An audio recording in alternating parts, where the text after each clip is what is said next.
sorprende que, que haya tanto debate sobre temas tanto debate a propósito del derecho sobre asuntos que en la vida ordinaria manejamos con total naturalidad.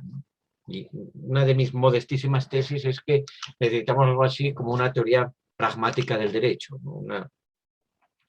Una idea una teoría del derecho que no busque argumentos o esquemas extraños en espacios distintos o en modos de pensar diferentes de esos que tienen lugar en nuestra vida del día a día y en nuestra argumentación del día a día.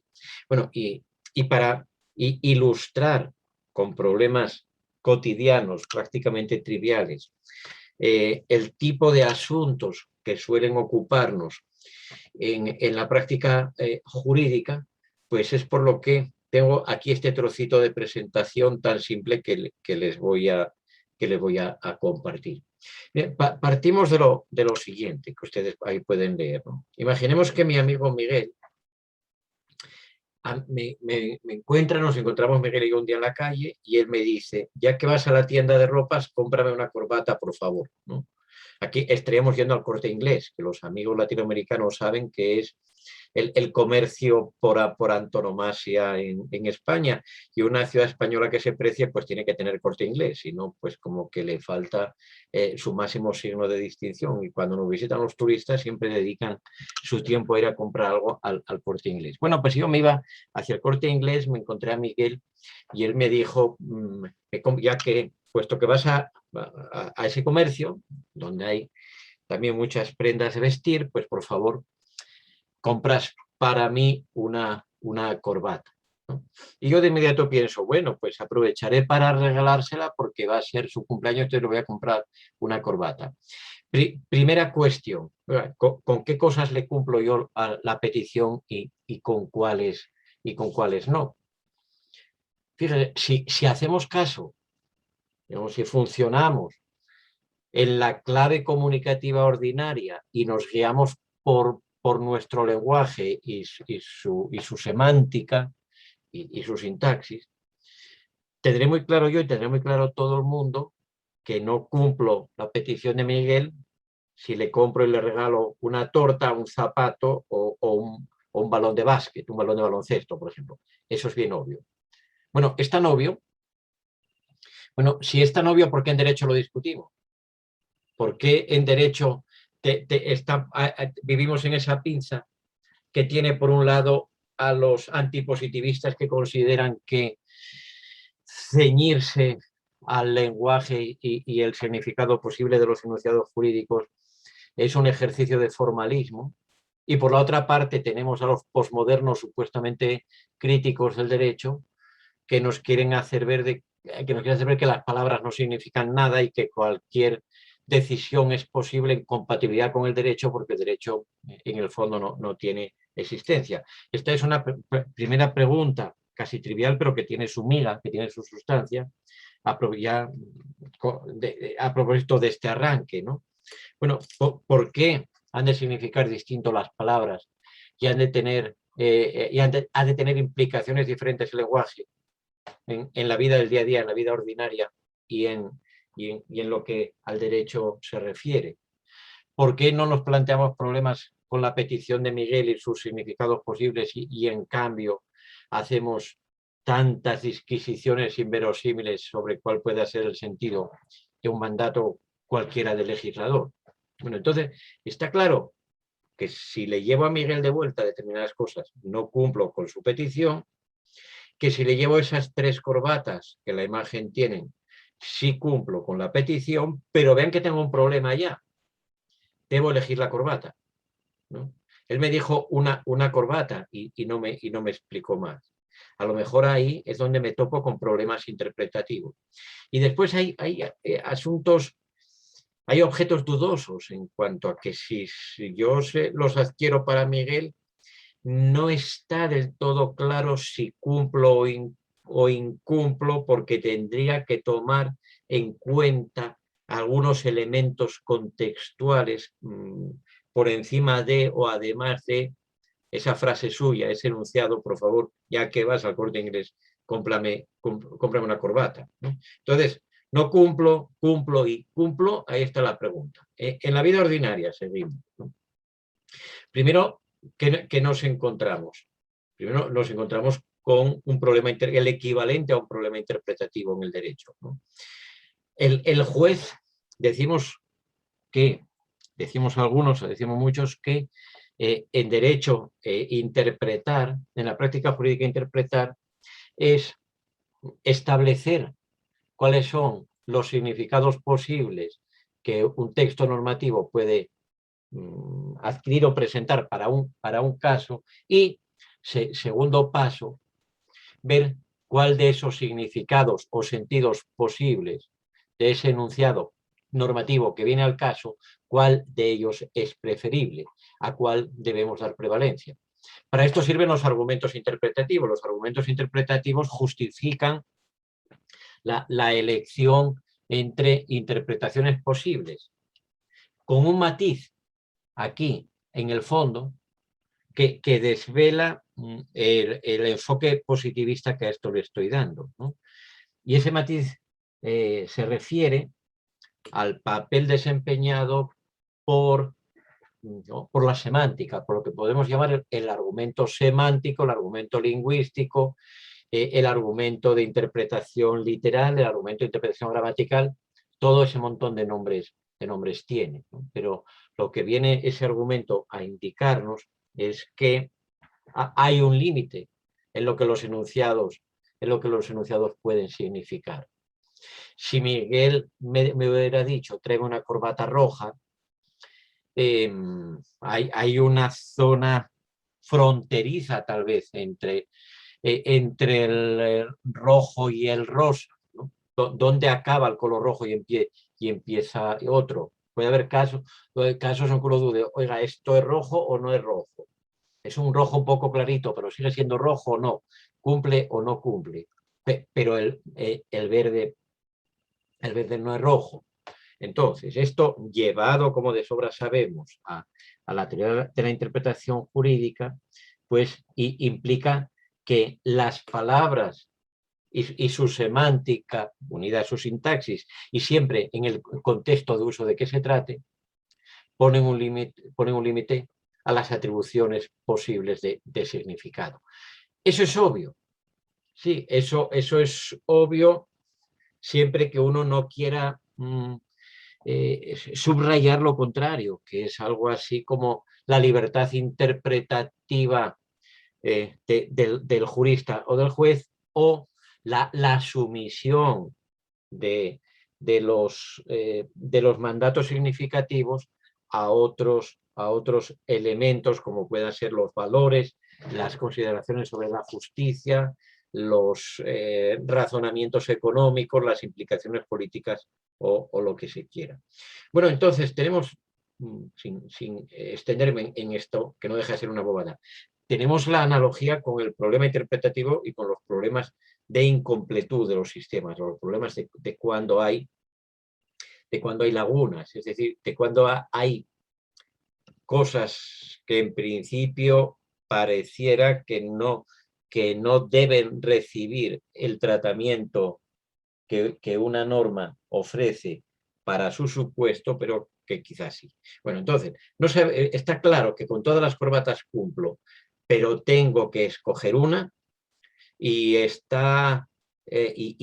claro también que se puede dudar sobre si regalándole a Miguel ese corbatín o esa corbata corta, regalándole esto que en España llamamos una pajarita, y hace rato descubrí que creo que solo en España se llama así, o regalándose este pañuelo de cuello, también cumplo en caso de que no haya una corbata, sobre todo si no hubiera ninguna corbata en la tienda, y entonces mi alternativa es o no le regalo nada o le regalo algo que a los efectos que importen, el propósito de Miguel, para qué quería la corbata, más mi deseo de hacerle un regalo o de hacerle el favor de llevarle una, bueno, pues algo que a esos efectos pueda suplir la corbata, aunque no cometamos el exceso interpretativo de decir que eso también son corbatas. Este pañuelo de cuello no es una corbata, pero a lo mejor como regalo me sirve, puesto que no hay corbatas, o sea, puesto que tenemos algo así en mi intención comparativa como una laguna. Bueno, y entonces, vean, esto es lo más interesante dentro de lo poco relevante de esta comparación. Si yo tengo que elegir entre estas corbatas, bien distintas, una es como negra y muy de duelo, otra es florida y como muy de fiesta, y la del medio viene a ser como bastante elegante o relativamente seria sin caer en el exceso de seriedad. Si yo tengo que escoger entre una de estas, si yo tengo dónde elegir en nuestra comparación, si tengo interpretaciones posibles, empiezo a hacerme preguntas, empiezo a buscar argumentos, ¿no? Eso que ocurre en mi fuero interno, yo me estoy haciendo esas preguntas: ¿para qué querrá Miguel la corbata? ¿Cuántas corbatas y de qué colores las tendrá ya Miguel? ¿Qué tipo de corbata o colores o formas de corbata tenía en la cabeza cuando me preguntó eso, etcétera? Bueno, esas son las disquisiciones que yo me plantearé en mi fuero interno, pero si alguien me pregunta ¿y por qué escogiste precisamente la de flores? ¿O por qué elegiste la negra? Yo le voy a dar argumentos, que ya sabemos que son razones hacia un interlocutor, razones hacia un auditorio. Y los argumentos muy posiblemente van a ser de esta clase, muy similares a estos, ¿no? Entonces, busquemos ese parecido con los argumentos interpretativos en derecho. Yo digo, oiga, ¿y para qué será para lo que Miguel quiere la corbata, ¿no? ¿Qué pretenderá? ¿Cuál será su intención? ¿Qué será lo que va a hacer con una corbata? ¿Por qué le importa ahora tener una corbata o tener una cosa más? Bueno, cuando me pregunto un para qué, un objetivo, estoy haciendo un razonamiento teleológico. Estoy poniéndole finalidades a algo. Y diré, bueno, si consigo averiguar para qué la quiere, tendré una base bien firme para mi elección. Porque si la quiere para ir a un duelo o para ir a un funeral, entonces está claro que la negra es la mejor. Pero si se va con sus viejos amigotes a una despedida de soltero donde va a primar la broma y el alcohol, quizá, desde luego no tendría sentido que vaya con la corbata negra, a no ser que te quiera dar una ironía al tema. Podríamos refinar el razonamiento y decimos, va de corbata negra a la despedida de soltero de su amigo porque quiere simular luto, porque... Bueno, así es como jugamos en la práctica jurídica, refinando argumentos, manejándolos, contraponiéndolos o subdividiéndolos, etcétera. Bueno, yo me pregunto, ¿qué corbatas tendrá ya Miguel? ¿Y qué denotará el conjunto de las que tenga, ¿no? Imagínense que yo llamo a la esposa de mi amigo y le pregunto, Miguel, ¿qué corbatas tiene? Y me dice, mire, pues tiene muchas de rayas, tiene unas pocas negras y todas las que tiene son serias. Bueno, eso me permite a mí hacer una especie de razonamiento sistemático, ¿no? ¿Para qué? Para que la corbata que yo le voy a llevar ahora encaje congruentemente en el conjunto de las que ya tiene, en la idea de que si tiene esas precisamente y él las eligió, por algo será, y con eso habré averiguado cuáles son más el gusto de él. Bueno, la similitud, ya lo observamos, es con el rol que juegan esos argumentos que aparecerán en futuras lecciones y que son los argumentos sistemáticos en su muy variada tipología, los argumentos interpretativos sistemáticos. Ahora voy a hacerme una pregunta más de fondo sobre las intenciones de Miguel. Ya no me pregunto para qué la querrá, la corbata que me ha pedido, sin especificarme sus detalles, sino qué tendría en la cabeza él cuando dijo corbata. ¿Cómo se estaba representando él la corbata ideal, ¿no? Me dijo corbata irreflexivamente, a humo de pajas, por decirme algo, o había en su mente algo, un modelo, una forma, un color específico. Bueno, cuando me pregunto por intenciones y representaciones concretas, estoy haciendo una variante más de lo que en la interpretación jurídica es el argumento voluntarístico, el argumento que apela a las intenciones y representaciones del emisor de la norma, del que hizo la norma, ¿no? ¿Qué intención tenía Miguel cuando me pidió la corbata? Bueno, repito ya lo de antes, pero esta será la variante del argumento subjetivo teleológico. Cuando veamos en la lección que toque los diferentes tipos de argumentos subjetivos o voluntarísticos, pues repasaremos, que son fundamentalmente dos: el subjetivo semántico y el subjetivo teleológico. Subjetivo semántico: ¿qué fue lo que el legislador entendía por la palabra X cuando pronunció esa palabra? ¿Qué significado daba él a la palabra que empleó? A la palabra testamento, o a la palabra agresión, o a la palabra lesión, o a la palabra violencia, o a la palabra libertad, lo que sea, ¿no? O a la palabra matrimonio. Y el argumento subjetivo teleológico, pues se nos aparece cuando nos interrogamos acerca de ¿y para qué hizo el legislador esta norma? Es decir, ¿qué propósito abrigaba él? ¿Cuál era su objetivo? Él con esta norma, ¿qué quería conseguir? Puede que si la norma es vieja, lo que él quería desentone frente a lo que aquí, ahora y en este tiempo los ciudadanos mayoritariamente podamos desear. Igual que es posible que lo que él quería, lo que Miguel quería cuando me dijo que le comprara la corbata, aun cuando yo lo averigüe, pues decida yo no hacerle caso porque me parece una mala idea que vaya a usar una corbata para una despedida de soltero o lo que sea, ¿no? Pero siempre hay esa tensión en la interpretación jurídica de los argumentos interpretativos, la intención entre significados y propósitos originarios y significados o propósitos que podemos imputar o atribuir a la norma a día de hoy, el día que la aplicamos. Ya saben que en el debate de los Estados Unidos ese es el gran tema del originalismo, ¿no? El constitucionalismo más conservador en Norteamérica es originalista, por cuanto que dice que el juez no debe actualizar. Los tribunales no tienen que actualizar, no tienen que poner al día los significados de las normas constitucionales cuando las aplican, mientras que los antioriginalistas no son conservadores, por cuanto que piensan que las normas también envejecen y algunas por su importancia pues no conviene derogarlas, pero sí que habrá que actualizarlas. Tiene sentido que conserven su vigencia y su aplicabilidad, pero renovando su significación y con ello su utilidad en el presente. Bueno, etcétera. ¿Qué impresión causará Miguel con esta o aquella corbata? Bueno, este es el equivalente de, tal vez, forzando un poco, de un argumento sociológico, ¿no? Cuando nos preguntamos, bueno, ¿y esta norma, las interpretaciones de esta norma entre las que estamos razonando, de esas interpretaciones, cuál caerá de pie en esta sociedad? ¿Qué efecto tendrá cada una? ¿Cómo será tomada? ¿Cómo será vista? ¿Será más el gusto de la gente de hoy que yo juez aplique esta norma con este sentido, o cuadrará mejor con el sentido actual que la aplique de la otra manera? Otra pregunta, bueno, ¿y qué le sucederá a Miguel si le pone esta o aquella corbata?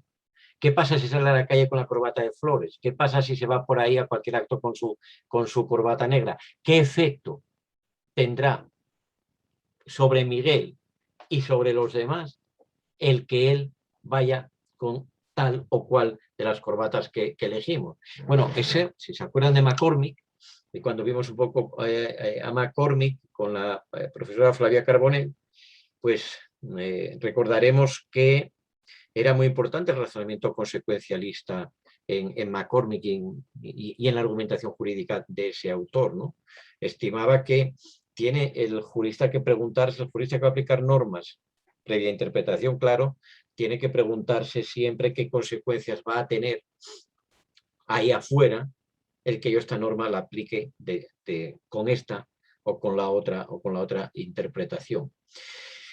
Ese era el equivalente. Así estamos representando argumentos interpretativos para ver que no tienen tanto de particular, porque es bien parecido a lo que a diario hacemos cuando interpretamos en contextos de incertidumbre pues cosas que nos decimos, cosas que se nos dicen en nuestra vida cotidiana. Y ahora vamos con los argumentos creativos, que es la cuestión que se trata en la segunda parte de la lección de hoy. ¿Qué son argumentos creativos?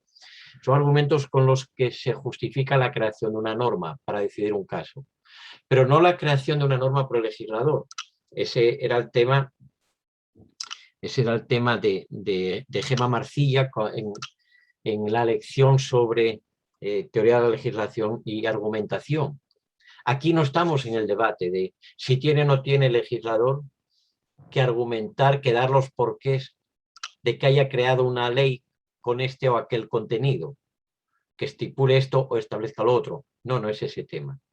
Aquí hablamos de otro tipo de creación normativa, que es la que hacen los jueces, que es la que hacen los tribunales, que es la que hacen los operadores jurídicos con capacidad decisoria, cuando no hay una norma aplicable al caso, cuando existe una laguna. Luego nos tocará repasar dentro de un momentito cuáles son los tipos de laguna, pero la laguna estándar o por antonomasia o indiscutible es la que se da cuando los hechos que se juzgan no son subsumibles, es decir, por sí no encajan en la descripción que una norma hace en su supuesto de hecho. Pero resulta que no hay una norma de cierre. A pie de página, recordemos esto que es evidente, pero que como en nuestros tiempos todo se olvida, puede que se esté olvidando también en alguna oportunidad. Hay ramas del derecho que no tienen lagunas, o al menos no tienen lagunas normativas estrictas. El caso más claro es el derecho penal.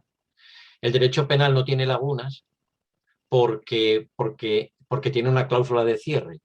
¿Cuál es la cláusula de cierre? Que lo no prohibido está permitido. Es más exacto decir que lo no tipificado como delito no es delito. Y que, por tanto, hay solución, pues, para cualquier caso en que a alguien se le acuse de haber cometido un hecho delictivo.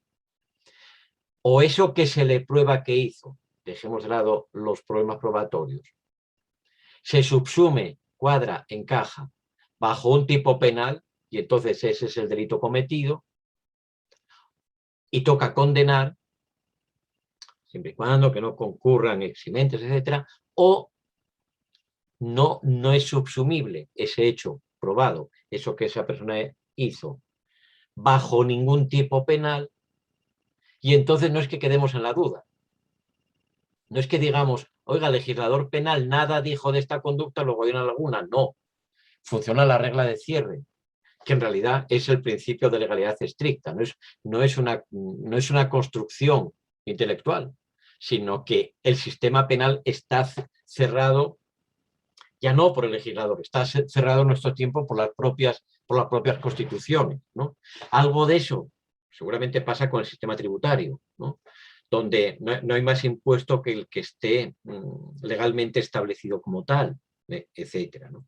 Bueno, ahí por definición no hay lagunas, porque el sistema tiene solución para todo caso. Hay una regla de cierre o hay una decisión por defecto, que es no paga, no se le condena, no cometió delito. Y solo paga cuando hay un impuesto que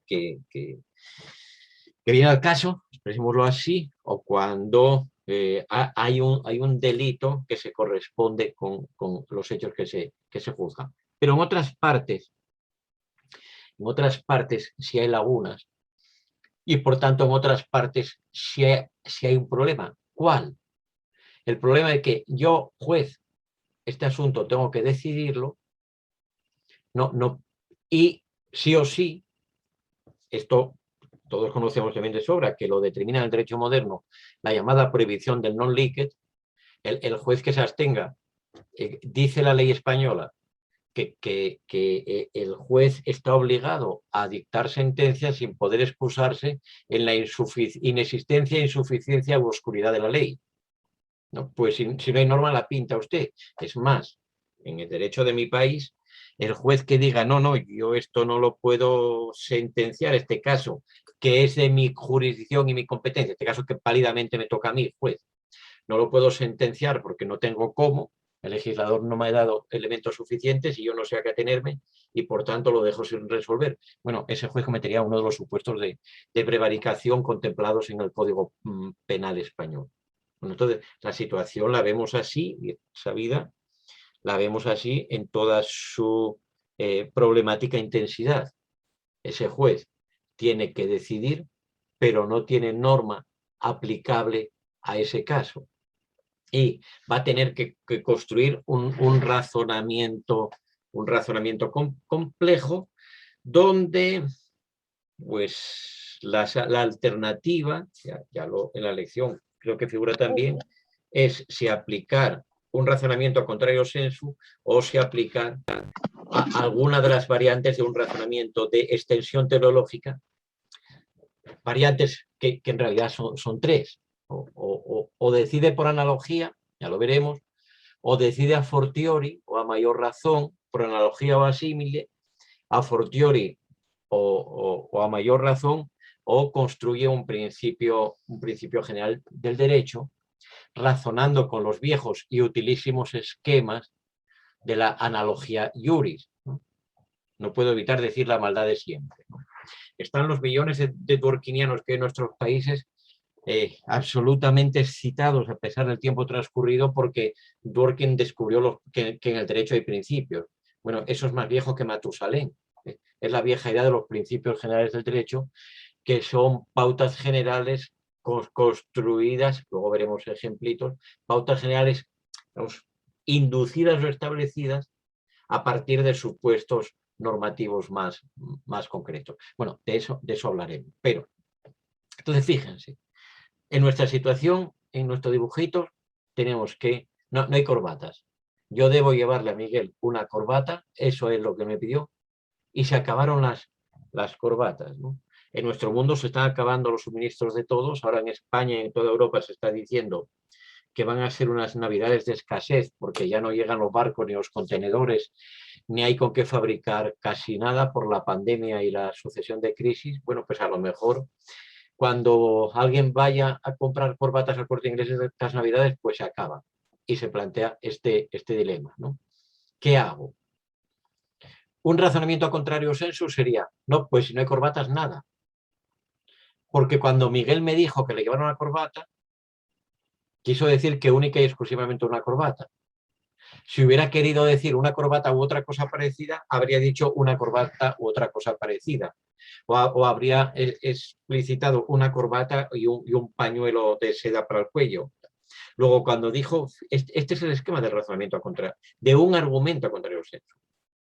Cuando dijo corbata es porque solo quiso decir corbata y en consecuencia el enunciado cubre todos los supuestos posibles. Todo lo que sean corbatas puede ser y todo lo que no sean corbatas estrictamente no puede ser. Esa es una manera de entender la petición de Miguel. Cuando dijo corbata solo quiso decir corbata.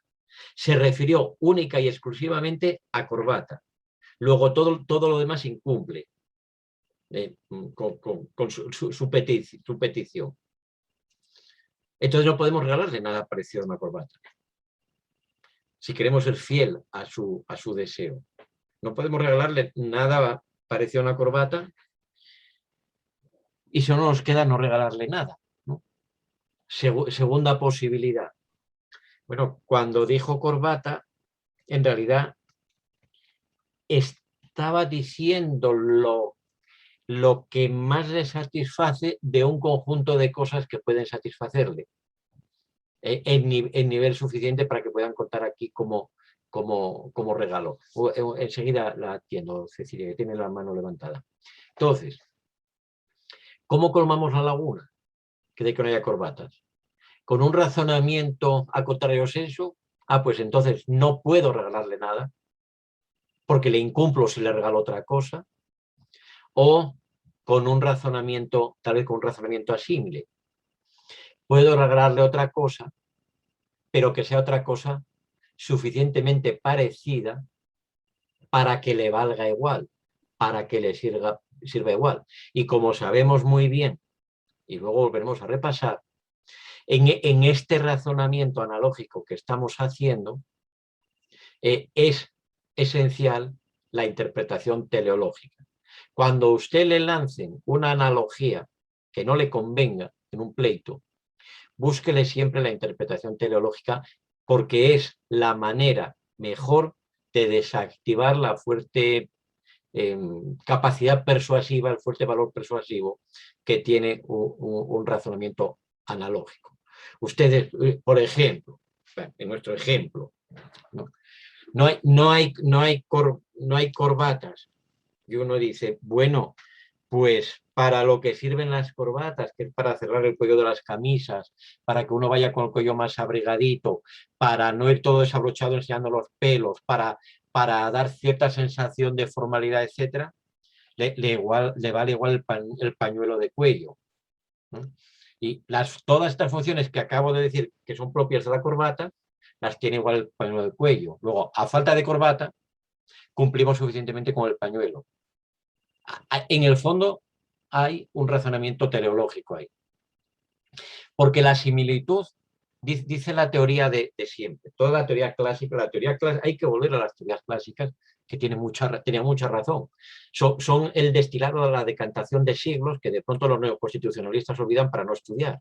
Pero tenemos que volver a la vieja sabiduría jurídica, hombre, que no inventó Dworkin los sistemas jurídicos. Bueno, y la vieja sabiduría jurídica decía, un argumento asímile o analógico requiere que haya similitud entre la corbata y lo otro que vayamos a regalar en lugar de la corbata.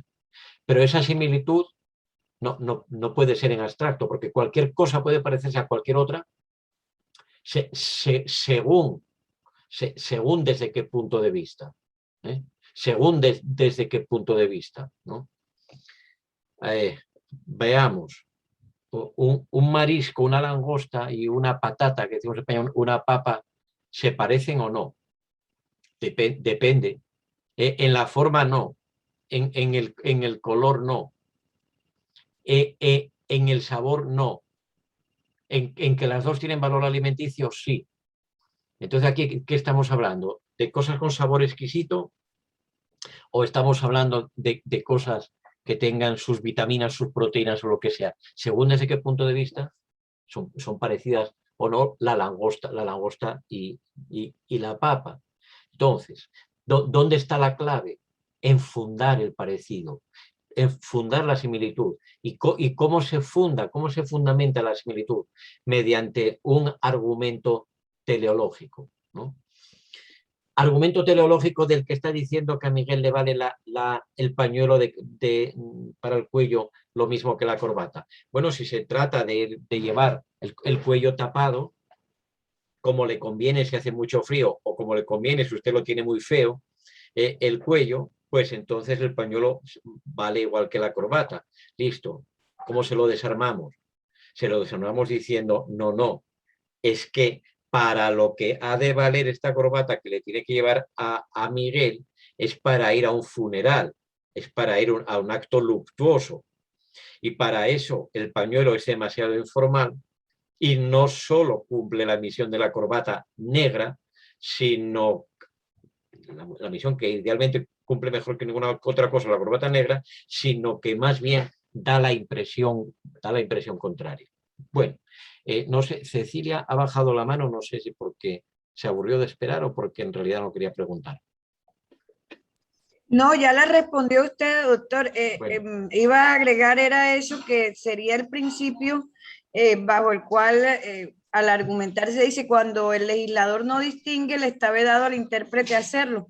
En uno de los aportes que usted estaba diciendo, pero ya usted Claro. lo dijo sabiamente. Claro, mire, está muy bien, porque esa es también el saber que eran los viejos apotegmas jurídicos, los viejos dichos, ¿no? Cuando el legislador no distingue, no debemos distinguir, eso es una frase que queda muy bien para respaldar el uso de un argumento, a contrario sensu. Es decir, cuando Miguel dijo corbata, Es que dijo corbata y no hay, no hay nada más que diferenciar, porque las cosas o son corbatas o no son corbatas. Bueno, pero está usted entonces justificando una interpretación sumamente estricta de la norma que tendrá que basar en algo. Porque todo el tiempo, basar en algo, ¿basar en qué? Pues basar en alguna interpretación subjetiva, por ejemplo, en algún argumento histórico o lo que sea. Porque nosotros todo el tiempo hacemos distinciones, ¿no? Si se respetara al pie de la letra ese mandato de que el intérprete o el operador no distinga cuando el legislador no distinguió, entonces estarían vedadas las analogías. Estaría vedado el razonamiento a fortiori y estaría vedado la analogía iuris también o la construcción de principios generales del derecho. Bueno, entonces decimos, tenemos una laguna, no sabemos, a ver, ¿puedo llevarle una de estas tres cosas o no puedo llevárselas? Bueno, sí, supuestos, bueno, averiguamos, podemos fundamentar que Miguel dijo corbata porque solamente quería ir con corbata y nada más que corbata, y de todo lo demás tiene mucho, pero se le acabaron las corbatas. Estamos cerrando el camino a la analogía y estamos empleando ese argumento a contrario sensu, o estamos diciendo que donde Miguel no distinguió, nosotros no debemos distinguir. Bueno, pero ¿y si el fin de la norma, en este caso, el propósito de Miguel era vestir en determinados actos de modo elegante y con un toque excéntrico, llamativo, llamar la atención por lo... España, en los viejos españoles decían, por lo pinturero de su atuendo?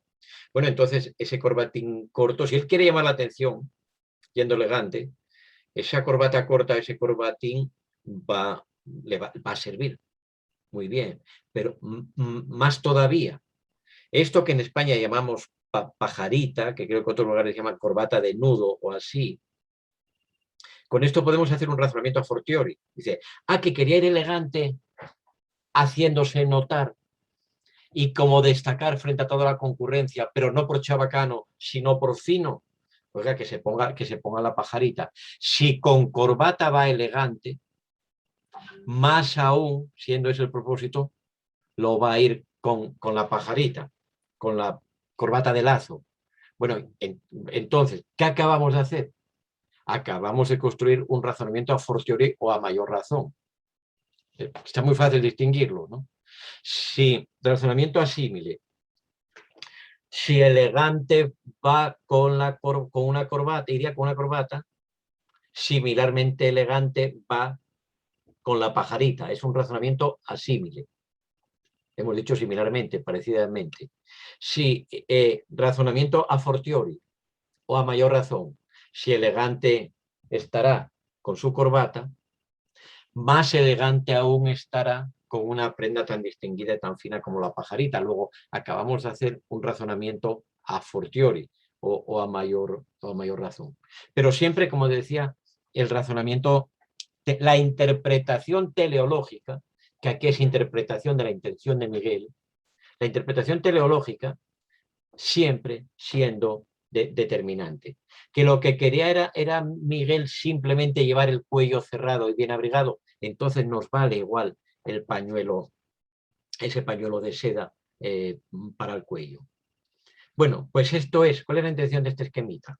Repito, pues que veamos, que captemos en nuestro diario quehacer un modo de razonar que después se hace técnicamente algo más preciso en el foro o cuando razonamos como juristas, pero no es que colonicemos un nuevo planeta, que descubramos nuevas claves argumentativas, que encontremos una lógica diferente de la de nuestra comunicación diaria, etc. Es exactamente lo mismo en otro contexto y con otras explicaciones. Miren otro ejemplito rápido que tenía por ahí una vieja presentación. Aquí me invento esta norma. Dice, no existe, ¿eh? Podría existir, pero hasta donde yo sé no existe. Existe como norma social, esto nos podría llevar a otra reflexión, ¿no? Existe como norma de cortesía, pero hasta donde conozco no rige como norma jurídica, pero pongamos que sí, ¿no? España ya saben que es una monarquía. Miren, esta foto que ven en la pantalla es un homenaje a la nostalgia monárquica en mi país, ¿no? Porque, mire, el jovencito alto es el rey actual, Felipe VI, es una foto vieja de familia, Felipe VI, sí, pero miren todos los demás. Estos eran los reyes, aquí está muy borrosa la foto. Este era el rey Juan Carlos, ahora mismo está en el exilio porque se hartó de acumular dinero en Suiza y en todos los paraísos fiscales, dinero de origen oscuro. Ella es Sofía, que hace 30 años todo el mundo la veía como una esposa amante y abnegada, pero era la que soportaba los cuernos que todo el rato le ponía su marido. Ahora están separados. Este es Urdangarín, que está cumpliendo pena de cárcel, ahora ya en régimen abierto, pero pena de cárcel por corrupción.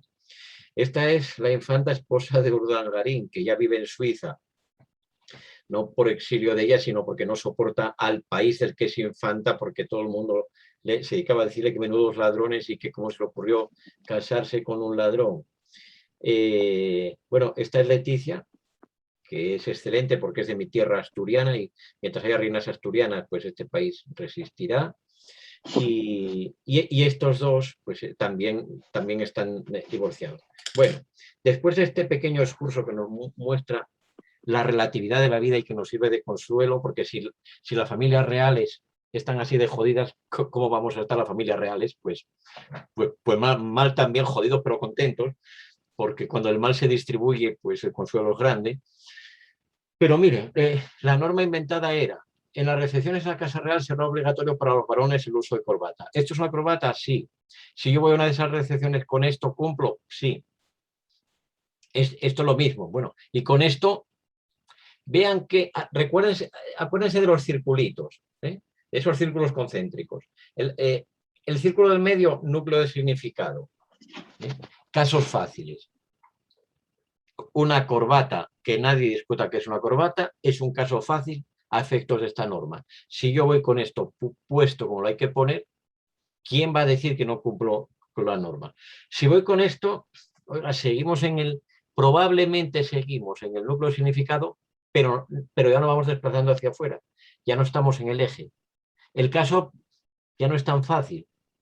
Un abogado bueno ya le encuentra las vueltas a este objeto, porque en eso nos diferenciamos. La calidad de los abogados está en eso, no en saberse en qué año nació Tomás de Aquino o en ser el más diestro en el manejo de la plomada aristotélica. ¿No? Eso son pendejadas muy simpáticas, pero donde nosotros no jugamos y con nosotros se juega la sociedad, los asuntos importantes es en nuestra capacidad para hacer que esto sea o no sea una corbata a efectos de la norma según nos convenga. Y por eso, y por eso estamos aquí, esa es la motivación fáctica de la importancia de la argumentación. Bueno, y esto es la pajarita otra vez. Aquí ya empezaríamos a jugar con analogías. Y además, fíjense qué interesante es esto del derecho, ¿no?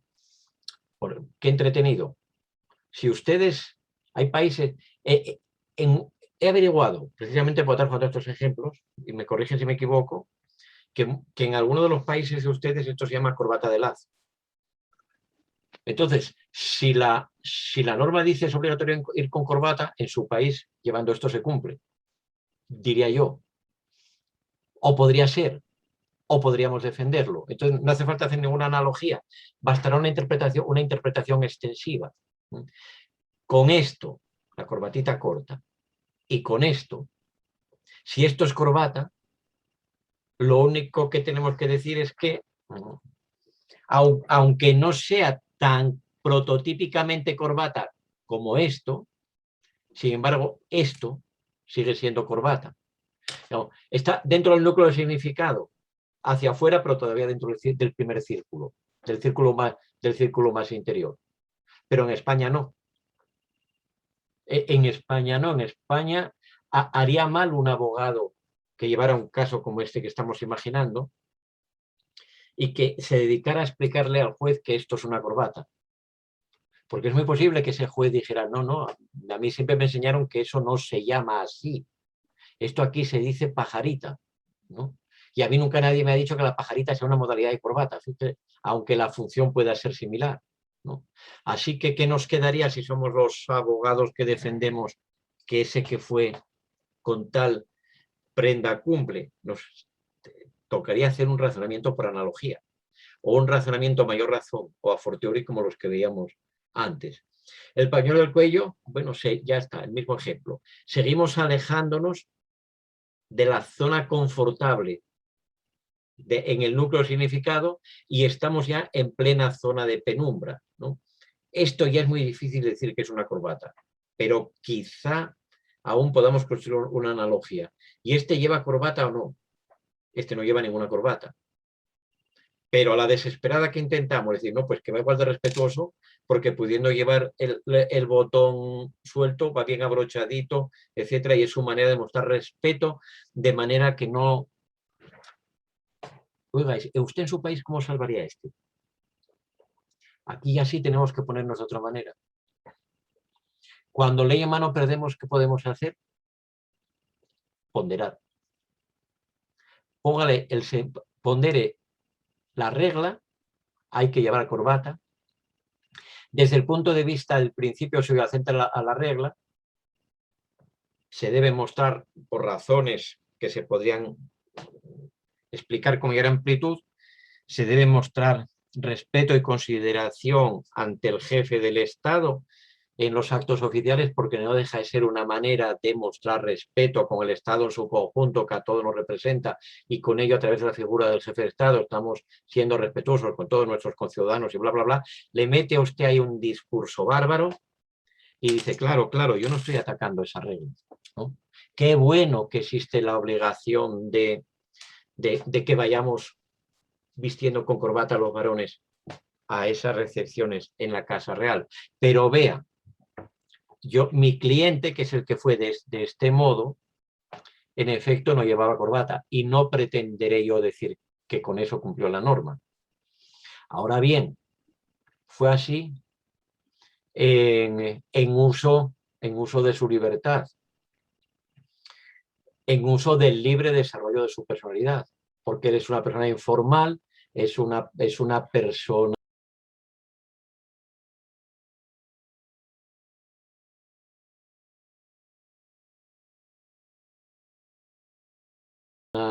libre, es una persona que tiene un rechazo ideológico fuerte a los viejos formalismos, así que vean lo que tuvo que hacer. Él no quería ir corbata, pero tampoco fue en camiseta. Quiso ir con lo que menos dañara la cortesía del momento, de lo que no dañara su libre desarrollo de la personalidad. Así que ponderemos grado de afectación negativa del principio subyacente a la regla, respeto al jefe del Estado, y grado de afectación positiva al principio del libre desarrollo de la personalidad. Ponderemos, oiga, ¿y en esa ponderación quién gana? ¿Esa ponderación es objetiva? Evidentemente no. Si yo soy el abogado del que fue con la camisa, digo que, hombre, vamos a ver, ¿cómo en razón de un formalismo podemos sacrificar el libre desarrollo de la personalidad? ¿Cómo va a ser más importante la indumentaria que el alma, ¿no? ¿Cómo va a ser más importante el vestuario que la autonomía personal, que ese principio de libre desarrollo garantiza? Bueno, y por ahí hago que gane la ponderación yo. Bueno, ¿y si soy el fiscal? ¿Y si lo que quiero es justificar que fue conforme a derecho el no dejar entrar a ese señor que no llevaba corbata? ¿Cómo razonaré la ponderación? Oiga, ¿me va usted a comparar el capricho de uno en su vestimenta con el significado colectivo que tiene el jefe del Estado? Y realmente vamos a pensar que el libre desarrollo de la personalidad... ¿Estamos diciendo que el libre desarrollo de la personalidad es importante?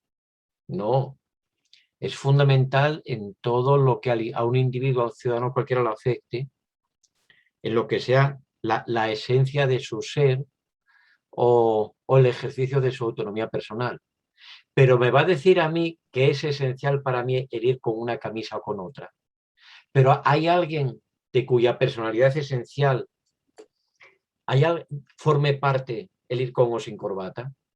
Pero de verdad mancillamos gravísimamente la libertad, la autonomía y la esencia personal de un ciudadano si no lo dejamos entrar porque él se niega a poner corbata. Tanto sacrificio para la libertad de uno usar corbata. Miren que no estamos, ahora estoy haciendo de fiscal, miren que no estamos hablando de obligarlo a llevar un crucifijo que represente, por ejemplo, la fe que no profesa, a llevar un uniforme que represente a un grupo al que no pertenece o que rechaza, que llevar la camiseta de un equipo de fútbol y quizá él no es seguidor de ese equipo.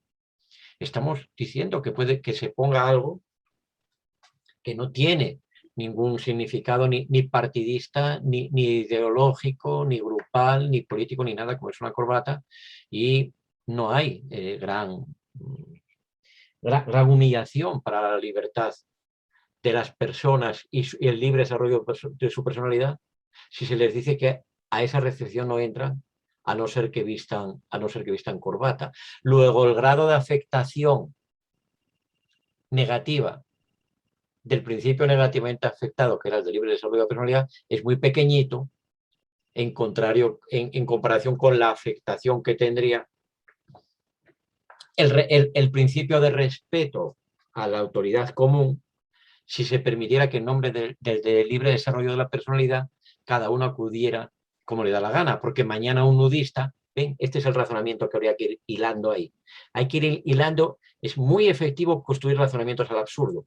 Usted empieza suavecito y acaba diciendo que, acaba utilizando el argumento de la pendiente resbaladiza. Y dice, usted deja que mañana vaya uno sin corbata y al día siguiente, mire, lo tengo aquí preparado, y al día siguiente va este así, y al día siguiente va desnudo uno que es nudista, porque, oiga, qué mejor desarrollo libre de la personalidad del nudista convencido que ir en pelotas ante la reina Leticia. Es el sueño de todo nudista y ya puede morir tranquilo porque ha desarrollado su personalidad como ni lo soñó jamás. Bueno, estoy jugando. Claro que sí, pero estoy jugando a mostrar, uno, cuando hay que ponderar se pondera, pero recuerden, nunca se pondera para perder. Tonto hay que ser para decir, oiga, pues ¿sabe qué? Yo, sabiendo que este asunto era de ponderar, ponderé y no, pues me retiro porque mi cliente pierde. Su derecho pesaba menos. Oiga, jamás. ¿A quién se le ocurre? Bueno, ¿y qué pasa con este? Bueno, pues intenta una ponderación, solamente va por ahí, solo que lo tiene bastante más complicado todavía, ¿no? Pero el caso bonito es este, porque esto nos liga con algo que examinaremos enseguida, que es los problemas de sobreinclusión y de subinclusión. Fíjense, yo voy, rigiendo esa norma imaginaria, yo voy a ese acto en el Palacio de la Zarzuela, donde residen los reyes, y como la norma dice que ir con corbata, yo voy con corbata, pero me pongo esta. Estos son los colores de la República. Si yo he visto esto, estoy diciendo que estoy en contra de la monarquía, y además imagínense que aquí en vertical pongo abajo la monarquía. Y cuando yo voy a pasar, el portero, el jefe de protocolo me dice, no, con esa corbata no entra. Digo, oiga, ¿me muestra la norma, por favor? Y me dice, me la trae, yo leo en voz alta para que él me escuche. Digo, mire, es obligatorio ir con corbata. Y ahora dígame qué es esto. ¿Esto es una corbata, sí o no? Sí. ¿Qué más dice la norma? Nada más. Luego le estoy cumpliendo la norma. ¿Qué tenemos aquí? Tenemos un problema de sobreinclusión. Podemos construir el caso como caso de su inclusión. Si soy el abogado del que quiso entrar así, ¿qué digo? Que es una corbata y que donde el legislador no distingue, no debemos distinguir. Y que si el legislador hubiera querido decir corbata respetuosa con la monarquía, pudo decirlo y habría tenido que decirlo. Si no dijo nada, es que todo lo que sea una corbata vale. Bueno, y si soy el fiscal, como argumento, pues tengo que decir que hay un problema de sobreinclusión como los que veremos, como los que veremos más tarde, pero que se explican así. hay un problema de sobreinclusión cuando la semántica de un término o de un enunciado permite incluir bajo la referencia de ese enunciado normativo aquí, permite incluir bajo la referencia de ese enunciado normativo hechos o casos que flagrantemente vulneran cualquier intención racional que esa norma pueda tener, cualquier fundamento teleológico, cualquier justificación funcional que pueda tener esa norma. Y ven, ya estamos en interpretación teleológica una vez más. Porque si nos interrogamos sobre ¿y por qué será que hay una norma que manda a llevar corbata a esas recepciones? No se nos va a ocurrir de inmediato y tendremos facilidad para justificar esto de que es para mostrar respeto. ¿A quién? A los reyes, ¿no? Bueno, pues ¿cuál respeto a los reyes? Una corbata que dice abajo la monarquía y que lleva los colores de la república. Se llama sobreinclusión porque son aquellos supuestos tan interesantes en los que en el decir de la norma cabe más de lo que puede entrar en el cumplir la norma. Bueno, esto nos lleva a razonar esto último. Bueno, ¿y cumplir la norma qué es? Pues ahí está la madre del cordero otra vez. Si cumplir la norma es hacer lo que encaja en su enunciado y en cualquiera de sus interpretaciones semánticamente posibles, entonces aquí en este caso se cumple la norma. Pero si el cumplimiento de la norma excluye el absurdo de que al cumplirla usted provoca exactamente el efecto opuesto al que la norma quiere, a aquel efecto que a la norma da sentido, que con la norma se busca, entonces tenemos un problema de sobreinclusión y luego veremos más. Bueno, aquí se sistematizaba, ¿no? Lo de la sobreinclusión y la subinclusión y luego veremos más ejemplos. Ahora voy a dejar de compartir la pantalla y vamos a seguir acelerando un poquito, pero por otra vía. Entonces, repaso de cosas elementales. ¿Qué tipos de argumentos hay? Esto a toda velocidad porque no tienen mayor interés. Interés tiene lo de la sobreinclusión y la subinclusión. ¿Qué tipo de argumentos encontramos en la práctica jurídica? Encontramos argumentos sobre hechos y encontramos argumentos sobre normas. Los argumentos sobre hechos suelen ser argumentos probatorios y los argumentos sobre normas más importantes son los argumentos creativos y los argumentos interpretativos, pero no son los únicos. A veces nos toca también discutir y, por tanto, argumentar en derecho sobre la validez, la vigencia o la aplicabilidad de una norma. Pero eso ahora nos lo pasamos así rapidito. Sobre las normas, ¿cuál es la división principal entre argumentos? Sabemos, argumentos interpretativos y argumentos creativos. Los argumentos creativos son ¿cuáles? Son los que se utilizan para justificar la creación de una norma con la que se colma, con la que se resuelve un caso de laguna. Es obvio, antes lo recordábamos, aunque no haga falta. Si una laguna existe, una laguna normativa propiamente dicha existe, cuando el juez debe resolver el caso, pero al caso no viene ninguna norma que esté preestablecida en ese sistema jurídico, ese juez va a tener que crear una norma que es una norma para ese caso, que es una norma de ese caso, ¿no?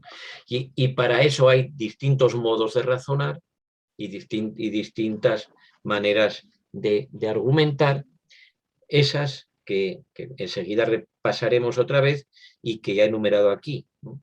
Lo fundamental es el argumento analógico o razonamiento asímile, el argumento a mayor razón o razonamiento a fortiori, en sus dos variantes de a minoras maius y a mayoras minus, y el argumento de analogía iuris o de construcción de un principio, general. Pero antes, un breve repaso sobre los tipos de lagunas que hay. Existen lagunas normativas propiamente dichas, lagunas normativas plenas, denominémoslo como más nos guste. Cuando un hecho no cae bajo ninguna norma, pero necesitamos una norma para juzgar, para calificar jurídicamente ese hecho.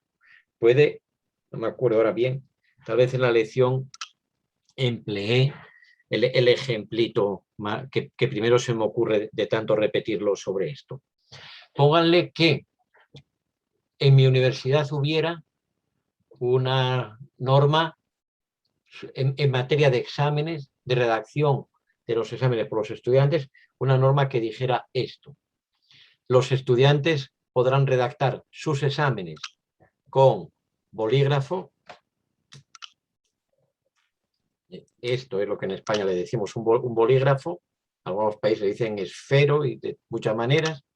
Los estudiantes podrán redactar sus exámenes con bolígrafo y no podrán redactar sus exámenes con lápiz.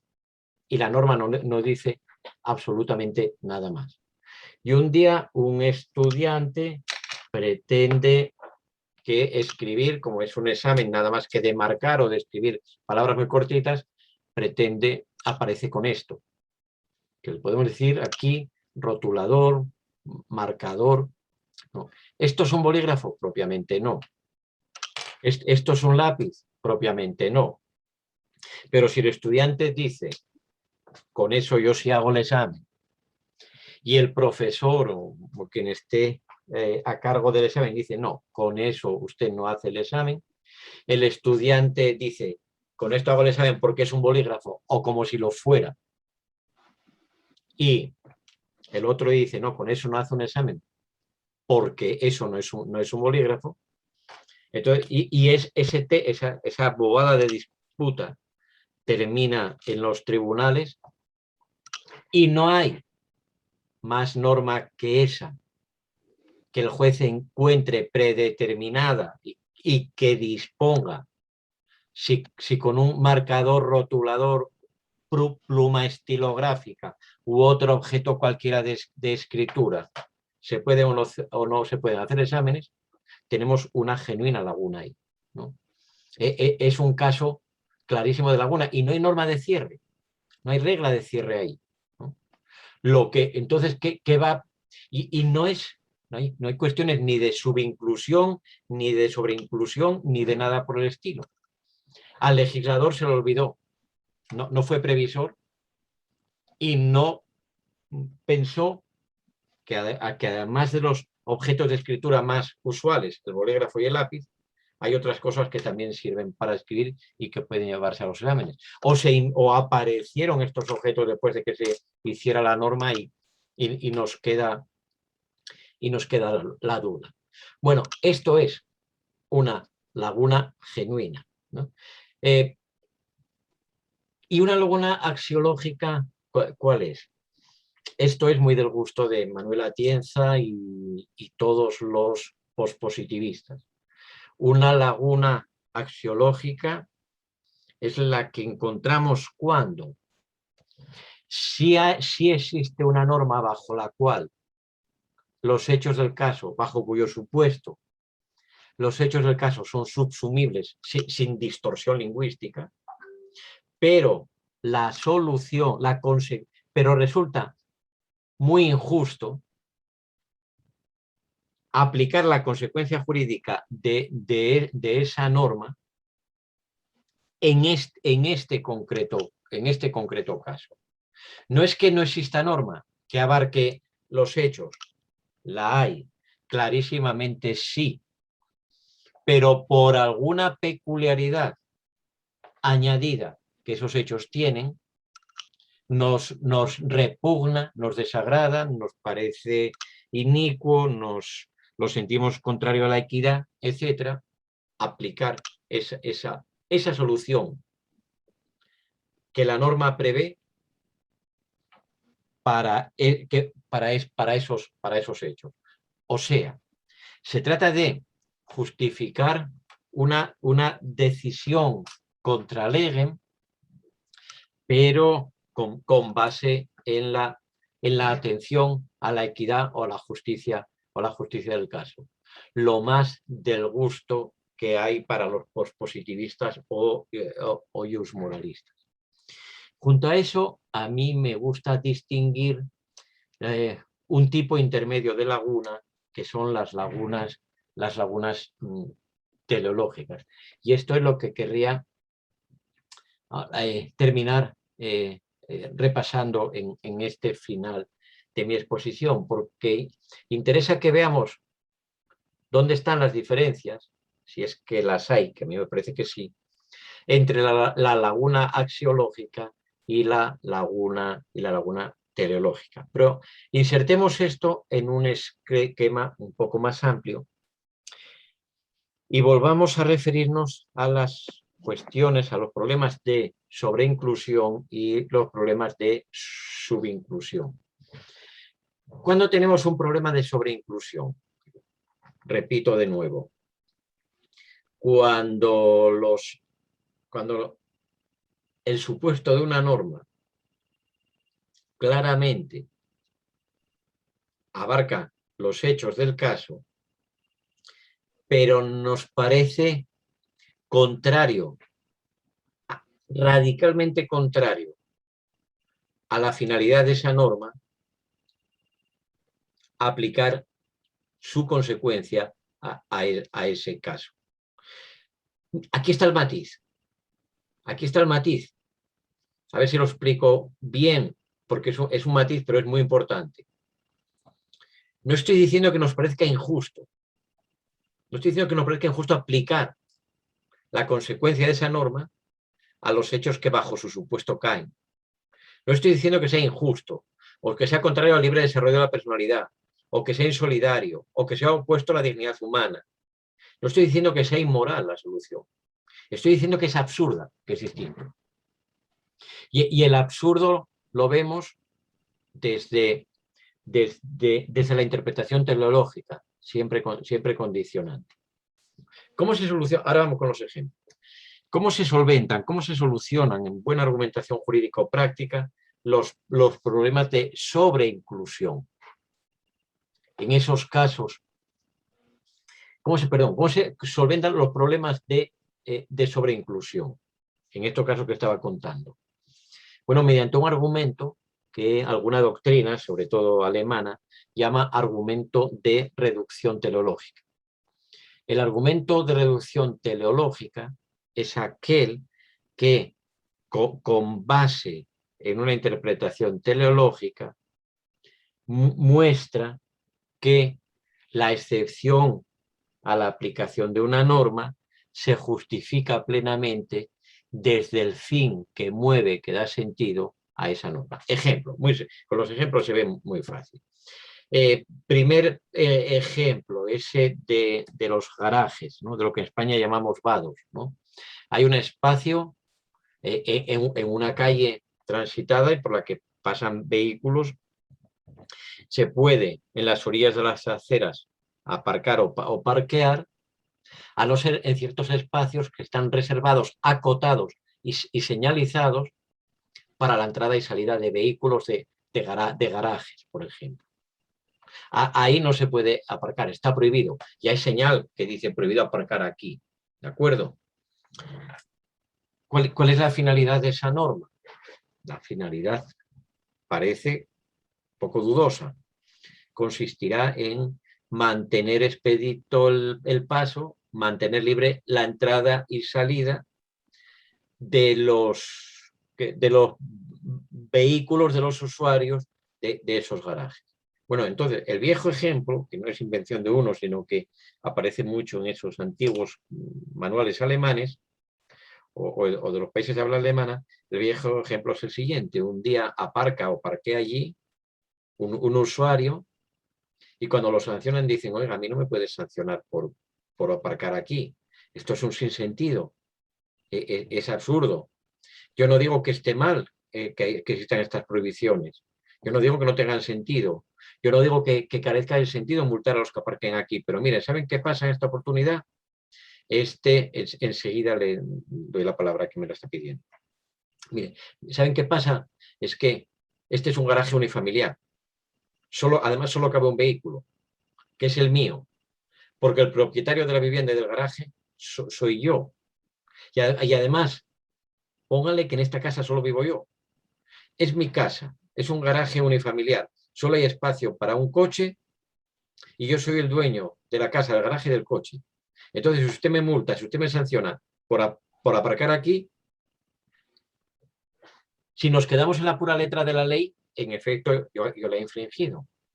Pero si miramos la razón de fondo y nos preguntamos, ¿y por qué aquí?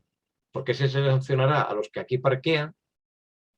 Y decimos que eso que es para que no se impidan el paso. Usted, señor guardia, señor policía, me está sancionando a mí por impedirme el paso a mí mismo, lo cual no tiene ni un maldito sentido. Ese argumento funcionará o no funcionará, depende de tantas cosas, pero bien usado es muy persuasivo, ¿no? Ese es el argumento que se llama de reducción teleológica. Muy rápidamente pongo el otro ejemplo y atiendo antes de llegar al ejemplo duro, al ejemplo más difícil, ¿no? El famoso que ha hecho correr, este segundo es el que ha hecho correr ríos de tinta en los países anglosajones, el caso de las ambulancias en los parques. Prohibida la entrada de vehículos de motor a los parques, ¿no? ¿Y eso por qué será?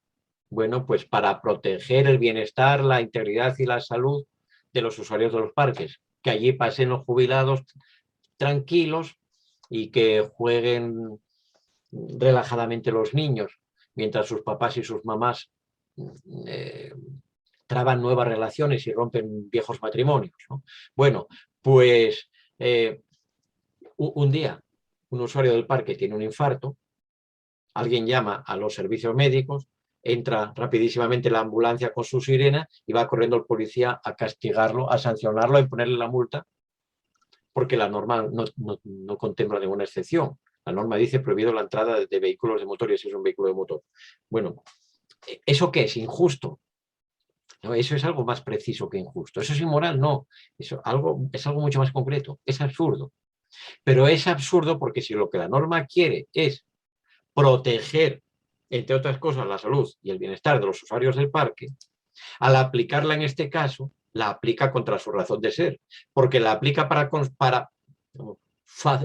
evitar que se salve la vida o se preste atención médica a uno de esos usuarios a los que la norma con esa prohibición pretende proteger. Luego está usted solucionando, mediante este argumento que es de reducción teleológica, está usted proponiendo excepción para la aplicación de una norma que si vamos a ciegas o mirando solo el tenor literal, pues habría que aplicar, pero eso nos conduce al absurdo. Por eso, el argumento de reducción teleológica en el fondo es una variante del argumento al absurdo, ¿no?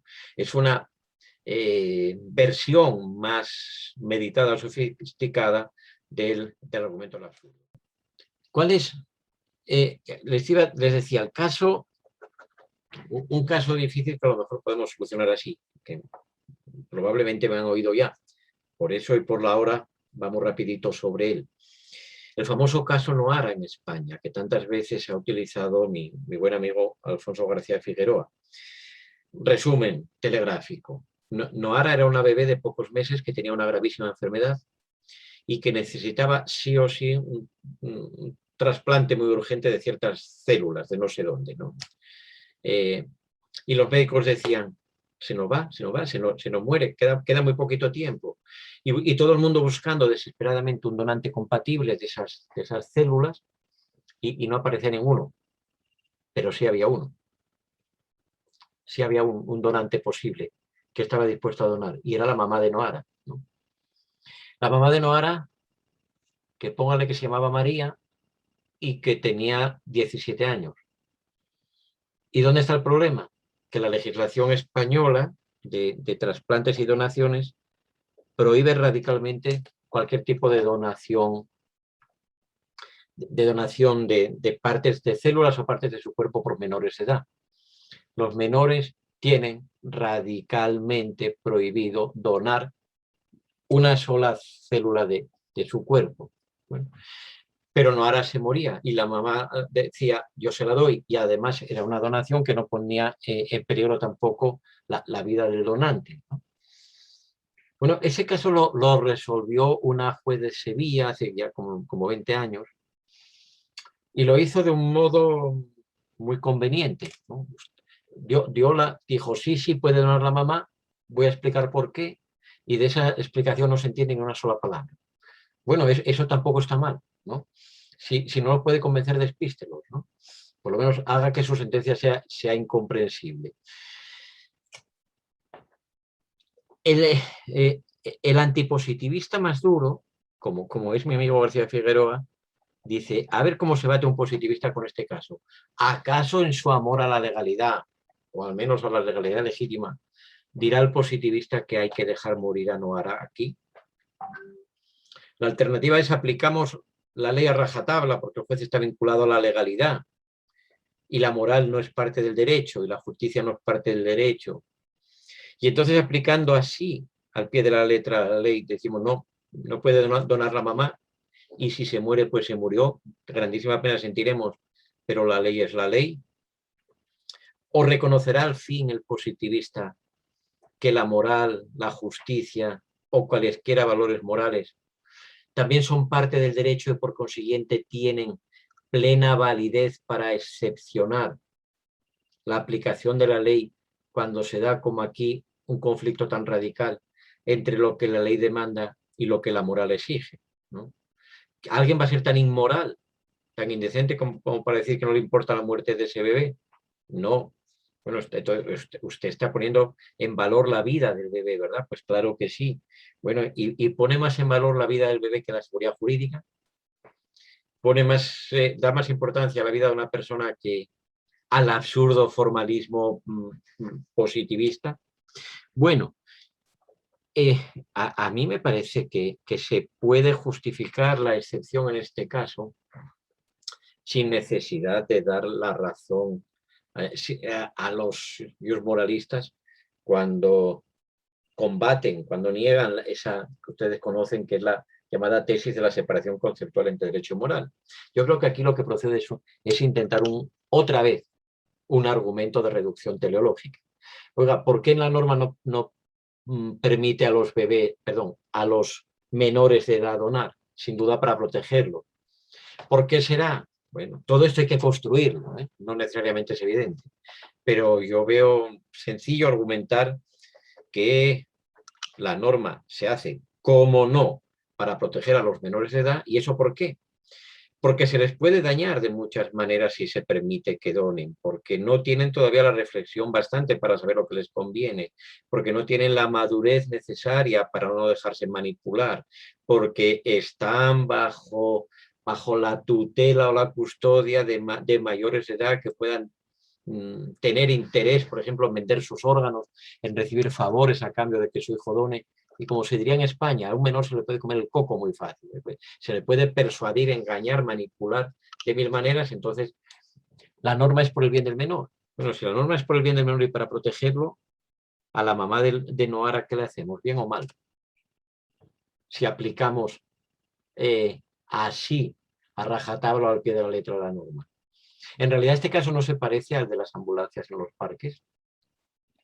No es absurdo que se concluya un hipotético razonamiento hiperlegalista ahí, diciéndole a María, la mamá, mira que es por tu bien, que es que la norma lo que quiere es defenderte a ti frente al riesgo de que se te someta a ti o a cualquier otro menor al abuso, a la manipulación, etcétera, ¿no? Bueno, ella dirá, oiga, a mí me han matado, no me han dejado dar estas células para que mi hija viva, luego no me han hecho ningún bien, no me digan que el fin de la norma es protector. Hay dos palabras enseguida, deme solo un minuto. Bueno, yo creo que desde el fin de la norma se muestra lo absurdo que es proteger a alguien precisamente evitándole salvar la vida de un hijo suyo. Es como si hubiera, voy a hacer ahora un ejemplo más absurdo todavía, ¿no? Imagínense que hay una norma que dice prohibido que los menores de edad se lancen al mar, naden en el mar o se vayan en el mar, ¿no? Y resulta que en la playa está un día un campeón juvenil de natación en piscina o natación en pileta, que dicen en otros lugares, ¿no? Y se está ahogando a alguien en el mar, ¿no? Y ese grandísimo nadador de 16 años dice, no, yo me meto, además he hecho varios cursillos de socorrismo en piscina, ¿no? De las 1000 personas que hay en esta playa, yo soy el que puede salvar a ese. No, no, usted lo tiene prohibido. Bueno, parecería un poco, pongan además salvar a su papá, que es el que se está ahogando, ¿no? Bueno, suena un poco absurdo. Bueno, entonces yo propongo ese razonamiento de reducción teleológica, así, sin alejarnos de la norma y simplemente sacándole partida a la tensión entre lo que la norma dice y lo que la norma quiere. El fin protector de la norma y el efecto desprotector de esa aplicación a ciegas.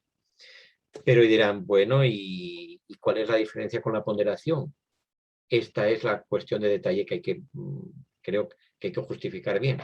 Porque la diferencia con el modo de razonar moralista y ponderador de nuestro tiempo, podemos verla en lo siguiente. Ahora imagínense que quien necesita esa donación sí o sí para salvar su vida, ya no es Noara, la hija de María, sino que es un vecino.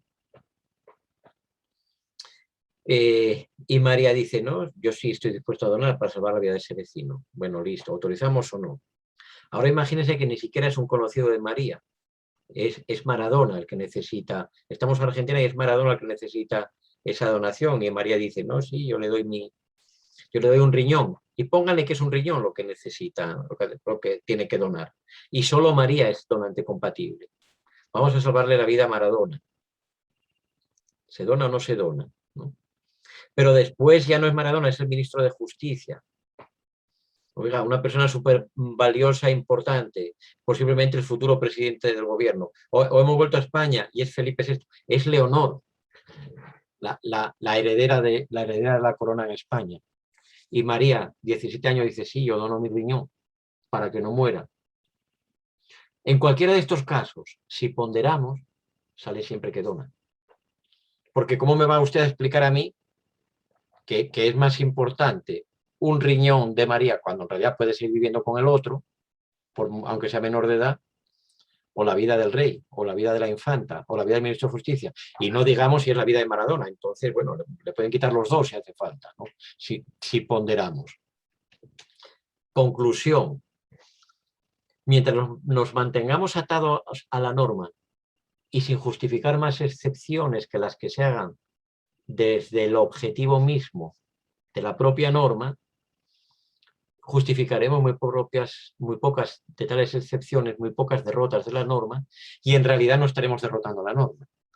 No es que un principio venido de fuera derrote a esa regla. El esquema del éxito, tal norma será una regla. No es que un derecho de otro, el derecho a la vida de quien sea, de Noara o de Felipe VI o de la infanta Leonor, no es que un derecho de otro derrote a la regla y a su principio protector de los menores. No. Es el fin mismo de la norma el que derrota en el sentido de excepcionar su aplicación en este caso. Porque si ponderamos la norma que dice los menores de edad no pueden donar, queda así. Los menores de edad no pueden donar salvo en todos aquellos casos en los cuales un juez estime que es más lo que gana el receptor de la donación que lo que pierde el donante menor. La norma ha desaparecido y se ha dejado de tener una norma general abstracta, y lo que hay es una remisión a la equidad como norma rectora de la decisión judicial en materia de donaciones de menores. O sea, hemos delegado a los jueces la solución de cada caso sin límite normativo ninguno o con uno que solo tiene un valor prima facie. Y si lo hacemos con las donaciones de menores, lo hacemos con todo.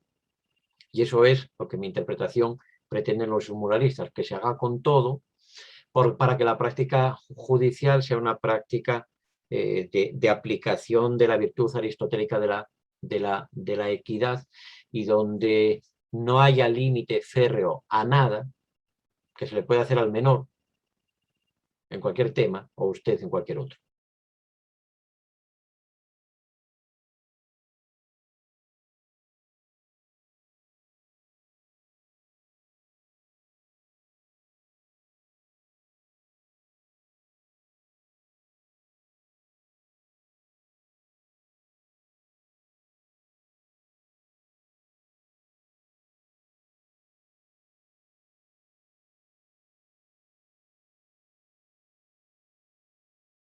¿Funcionan o no funciona la semántica o el tenor literal como límite? Yo he dicho que sí, pero leído de la mano del fin de la norma. Pero esto es una postura, esto no es ontológico, esto es político, ¿no? Y aquí uno tiene que explicar la raíz de su positivismo, ¿no? Explicarlo hablando de los porqués de uno, que no tienen por qué servir para otro, ¿no? A mí me parece que cuando consideramos que las normas, en lo que dicen y en lo que se pueda entender que dicen, solo obligan prima facie o en principio, porque el razonamiento jurídico es un caso especial del razonamiento práctico general, como dice Alexis, y en el segundo movimiento, la segunda etapa del razonamiento judicial, siempre hay que o cabe cotejar o comparar aquello que la norma para el caso dice, o la horquilla de soluciones posibles compatibles con su tenor, con lo que para ese mismo caso la moral o la justicia disponen. A mí me parece que razonar así es incompatible con las estructuras mismas del Estado de Derecho. Pero por ese lado vamos, ya lo saben, ha habido lecciones sobre neoconstitucionalismo y sobre todo por ese lado saltamos de la discusión de teoría del derecho o de teoría de interpretación a la discusión de la más pura y dura teoría constitucional. Porque depende de lo que entendamos por constitución. Para los neoconstitucionalistas, la Constitución es ante todo un conjunto de principios que son el trasunto o transposición o traducción a norma jurídica más alta, del contenido objetivo y cierto de los valores morales. O de los valores morales que por tener un elemento de alteridad, pues puedan jugar en la práctica jurídica. Empezando, como no, por la justicia. Bueno, entonces, claro, ¿qué es la Constitución? Los iusmoralistas, los principialistas, dicen la Constitución es, acuérdense aquella frase del constitucionalismo alemán de los años 60, la Constitución es un orden objetivo de valores. La esencia de la Constitución es axiológica y por consiguiente, cuando hacemos control de constitucionalidad, lo que debemos es ver si lo que el legislador ha decidido es compatible o no con el contenido de los valores que vengan a cuento respecto de esa norma. Aquí tantas veces he mencionado ya, es un ejemplo que tengo muy a mano y que repito todo el rato, la discusión de Manuel Atienza y un constitucionalista español apellidado Salazar hace unos cuantos años, sobre si los contratos de maternidad subrogada eran o no compatibles con el valor constitucional de dignidad humana, que está en el 10 de la Constitución española. El que el legislador diga que es válido y se puede hacer con plenos efectos en España un contrato entre, por ejemplo, yo y una mujer que es fecundada para mí, tal vez con mi semen, que gesta para mí, que alumbra para mí y que luego me pasa a cambio de un precio ese hijo mío, que a todos los efectos va a ser hijo mío y no de ella. Un contrato de vientres de alquiler, que así ya saben que se denomina a menudo, eso no es compatible con la dignidad de la mujer. Porque la Constitución dice que la dignidad es un valor constitucional máximo. Bueno, Salazar dice radicalmente incompatible. Atienza dice compatible del todo.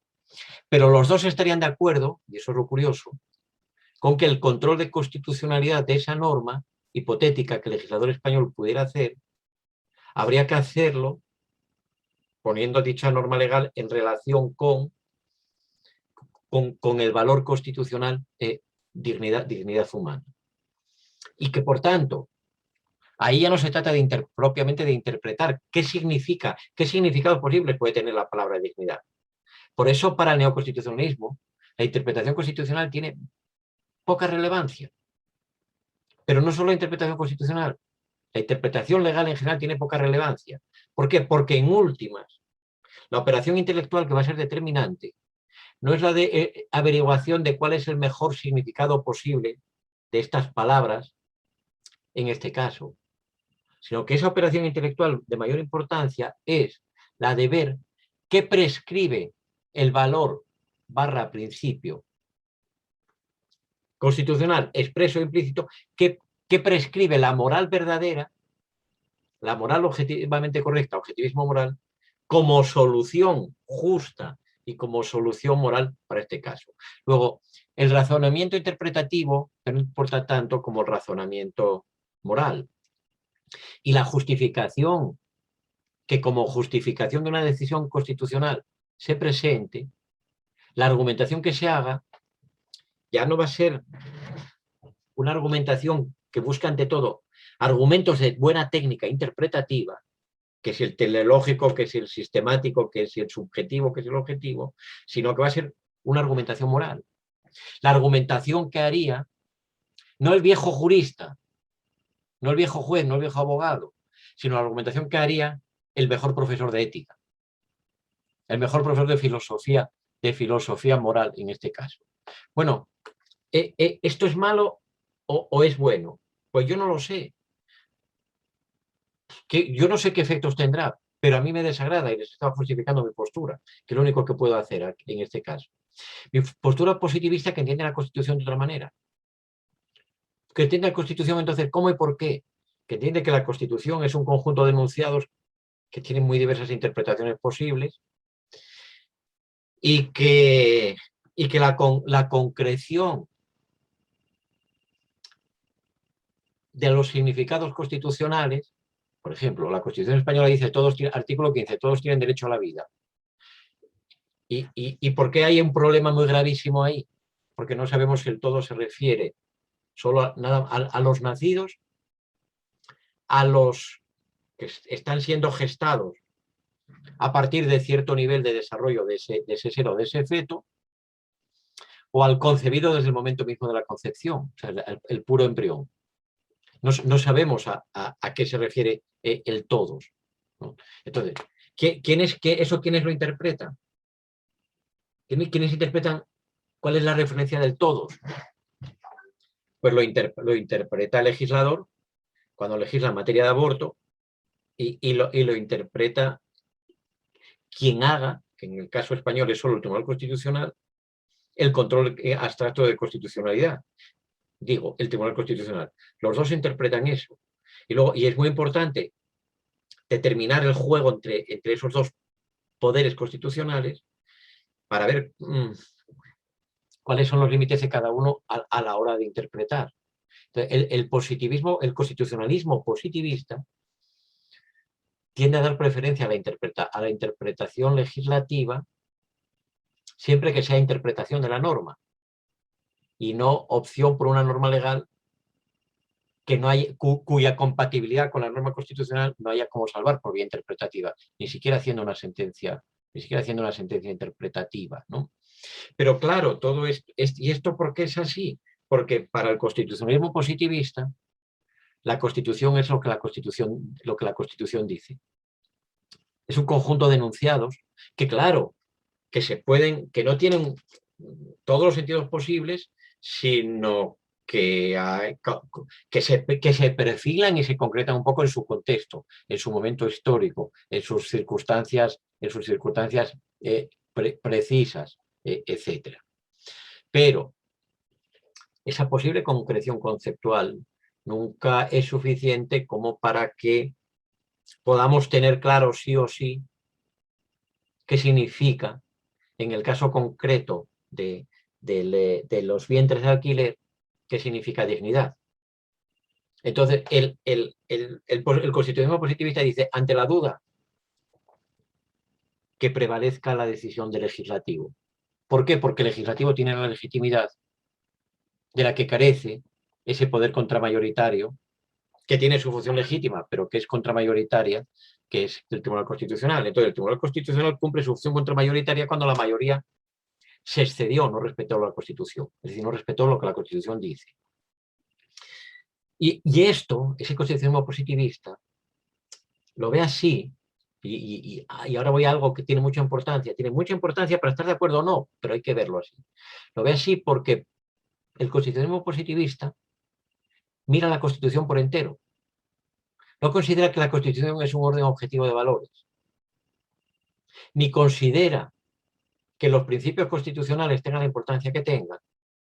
Son solo los principios de una moral sustantiva, justicia, dignidad, solidaridad, sino que ese positivista entiende que parte igualmente esencial e imprescindible de la Constitución es la Constitución institucional.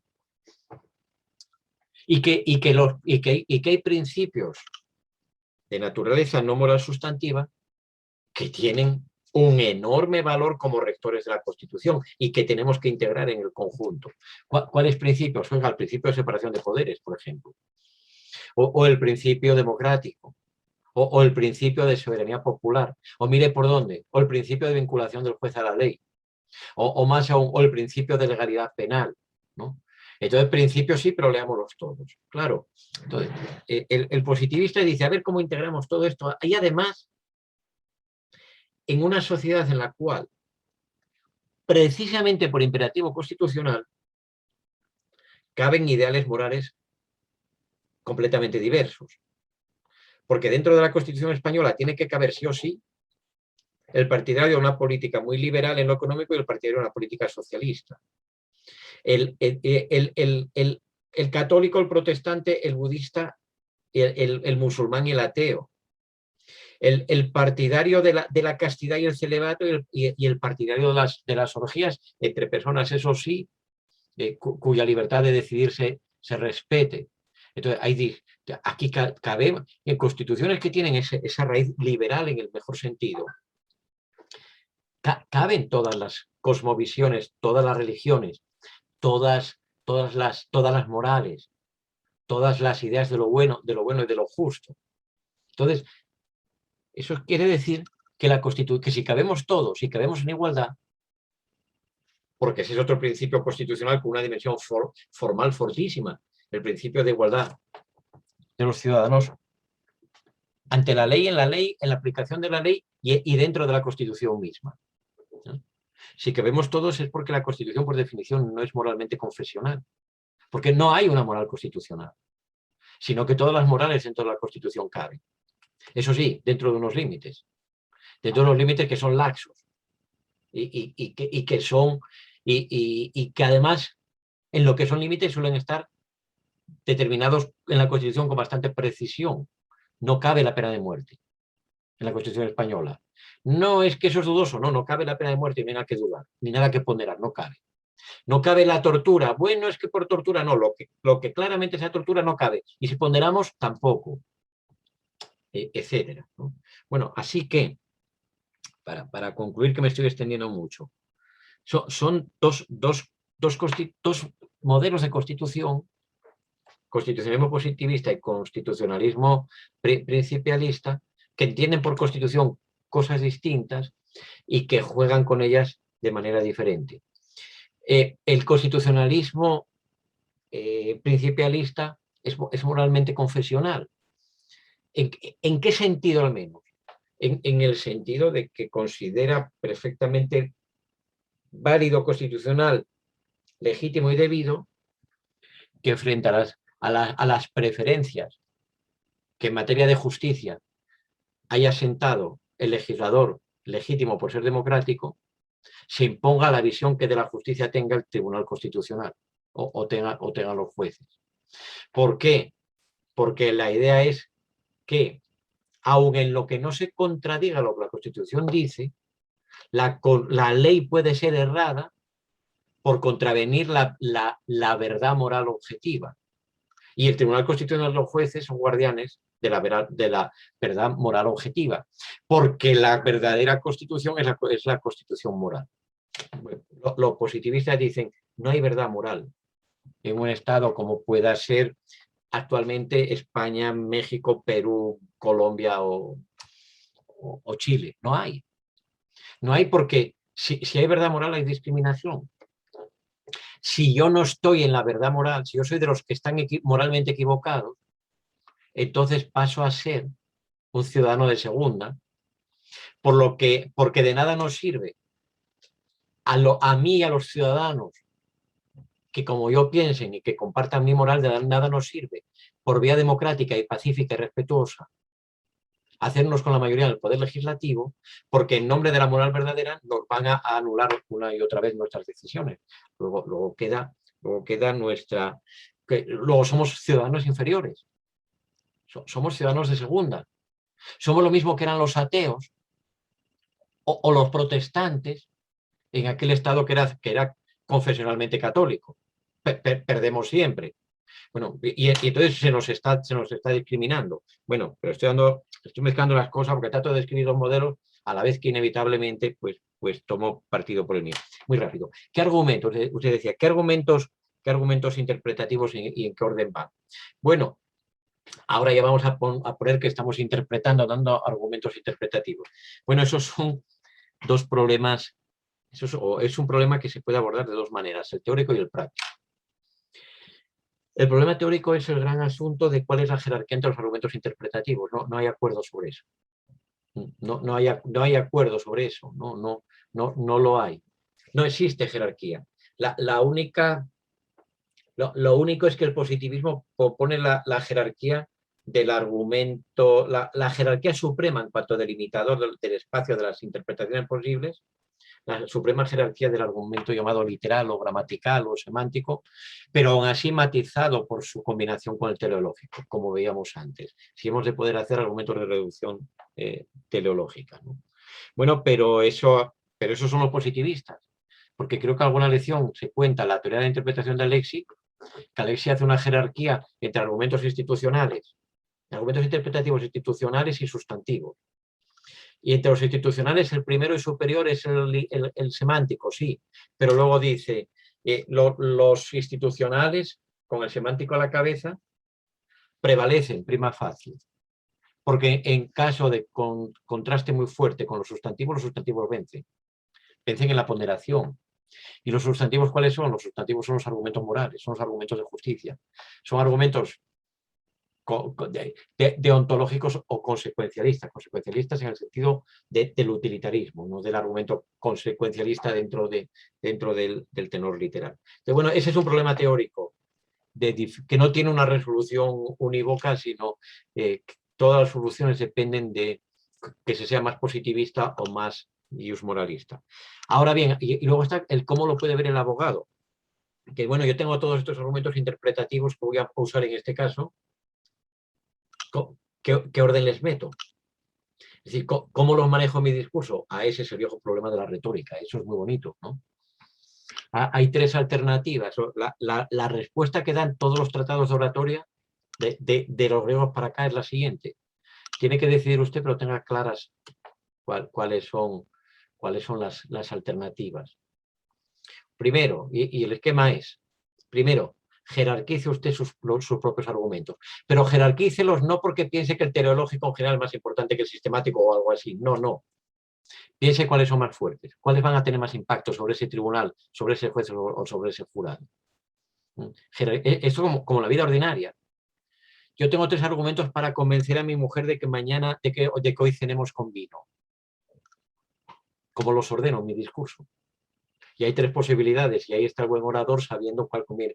Las tres posibilidades obvias son esto. Pongo el más fuerte primero e impresiono de mano, y luego añado los otros para reforzar. Segunda posibilidad, empiezo suavecito y cuando el otro cree que mis argumentos valen bien poco, le suelto la bomba del duro al final. O tercero, meto el más fuerte en el medio arropadito por los otros. Yo creo que esta en general, esta segunda es la peor estrategia. Bueno, contestación a cuál estrategia es mejor, depende, no la hay, pero tengamos claro que todo empieza en la confianza que cada cual tenga en los argumentos suyos y que tiene que colocarlos, primero uno, luego el otro, etcétera, según las fuerzas que uno se vea. ¿Sí? ¿Cómo voy a ser yo más efectivo? ¿Mediante el efecto sorpresa final o mediante la contundencia de la primera impresión? Y claro, acuérdense de Perelman y de todo. La buena retórica comienza por el estudio del auditorio. ¿Cuánto de impresionable, por ejemplo, es mi auditorio? Y por eso nos argumenta igual, tampoco en esto del orden, ante un tribunal de jueces muy expertos, ante un jurado popular, ¿no? Al jurado popular puedo impresionarlo muchísimo más con un alarde final donde dejé para lo último lo más duro y cuando estaban dudando los machaqué, ¿no? Quizá un tribunal muy experto eso no le hace tanta mella, no lo sé, ¿no?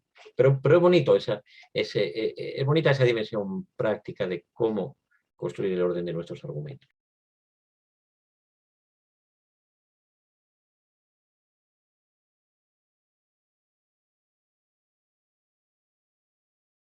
Pues concluyo yo con dos palabras que me quedaban para cerrar un esquemita que aquí tenía en mi pantalla 2. Decíamos, nada más que para que cierre el esquema, decíamos, hay problemas de sobreinclusión y problemas de subinclusión. Sobreinclusión, cuando en algún caso le sobra la norma, aunque en su dicción encaja. Juguemos, no leamos la norma descontextualizada, trabajémosla tomando en cuenta el objetivo que le da sentido. Problemas de subinclusión. Problemas de subinclusión son cuando un caso no cuadra bajo el supuesto de la norma, pero para lo que la norma quiere, habría que darle a ese caso el mismo tratamiento que la norma da a los casos que bajo ella sí cuadran, ¿no? Creo que les ponía un ejemplo por ahí en la lección, creo recordar, ¿no? Lo traigo aquí a modo de repaso muy rápidamente, ¿no? Si la norma dice los mancos no pagarán, las personas que le falta un brazo no pagarán su boleto en los transportes públicos, alguien puede pensar, ¿y por qué los mancos no pagan y los cojos sí? ¿Por qué usted no paga si le falta un brazo, pero sí paga si le falta una pierna? ¿No? Entonces, búsqueme la razón de ser de la exención para los mancos, ¿no? Y si se encuentra que es algo así como proteger a las personas en grave situación social por causa de una discapacidad física fuerte, oiga, entonces lo que vale para los mancos, ¿por qué no va a valer para los cojos? Tanto o más, ¿no? Bueno, entonces estaríamos construyendo la base para un argumento de extensión teleológica. Vieron que para los problemas de sobreinclusión empleamos argumentos de reducción teleológica. Bueno, aquí estamos al contrario. Aquí no es que nos entre el caso del cojo y nos sobre, no, al revés. Es que porque no nos entra nos falta. Porque según lo que la norma quiere, que es proteger económicamente aquí a las personas con discapacidad física grave, al decir solamente mancos, se le olvidaron cojos, se le olvidaron ciegos, se le olvidaron sordos. Entonces, o me encuentra usted una razón por la cual sí tiene sentido que nada más que se haga la exención del pago para los mancos, o en caso contrario, será muy fácil abrir la puerta para un argumento de extensión teleológica. ¿Y cuáles son los argumentos de extensión teleológica? Son el argumento analógico, el argumento a fortiori y el argumento de analogía iuris o de creación de un principio general. ¿Por qué? Porque hay ámbitos de lo jurídico y ramas de lo jurídico donde la analogía está prohibida. El penal. el sancionatorio en general, el tributario, pero hay otros donde no está prohibida, para nada, ¿no? Entonces usted puede considerar que hay una laguna teleológica. Fíjese que hay una laguna teleológica, ¿no? Que donde el legislador dijo solo mancos, en realidad dejó sin decir, y en ese sentido hay una laguna, dejó sin decir cojos o ciegos o personas con graves inconvenientes físicos, ¿no? Y por tanto usted está reinterpretando desde una finalidad protectora todo un sector del ordenamiento jurídico y está justificando así que el trato favorable que la norma da para uno se pueda dar a todos los demás que bajo la norma no cuadran, no se subsumen, porque si la norma dice manco, el que tiene una pierna no es manco, es cojo, ¿no? Bueno, pero extienda teleológicamente o mediante un razonamiento a fortiori. Eso porque al hacerlo así no viola un derecho de nadie, en un ejemplo como el que estamos diciendo, ¿no? No es analogía en mala parte, no es analogía en detrimento de nadie, es analogía en buena parte, es analogía para proteger derechos, ¿no? Pero ahí tiene el argumento. Y si quiere combatir la analogía, le va a tener sí o sí que buscar la explicación teleológica específica para la norma que nada más que se refiere a los mancos. Decimos, entonces, razonamiento analógico, razonamiento a fortiori, ya sabemos cómo va. Un razonamiento de principio general, analogía iuris. Bueno, entonces necesitamos varias normas. Si hay una norma que dice los mancos no pagan, si hay una norma que dice los sordomudos no pagan, si hay una norma que dice los que no tengan una pierna no pagan, pero no hay ninguna norma que excepcione a los ciegos, usted puede construir un principio general que es el principio de protección, de favorecimiento económico de las personas con grave discapacidad física en los transportes públicos. Entonces, construye un principio general y a partir del caso del manco, del sordo y del cojo, construye un principio general. Dice, es que en nuestro sistema hay un principio general de protección económica de las personas con discapacidad física en los transportes. Y bajo ese principio general ya se encajan los ciegos y otros que pudiera haber. Esos son los viejos principios generales del derecho. Esos son los viejos principios generales del derecho que pueden usarse tanto para solucionar lagunas genuinas como estas otras lagunas que aquí estaríamos contando que sean las lagunas teleológicas.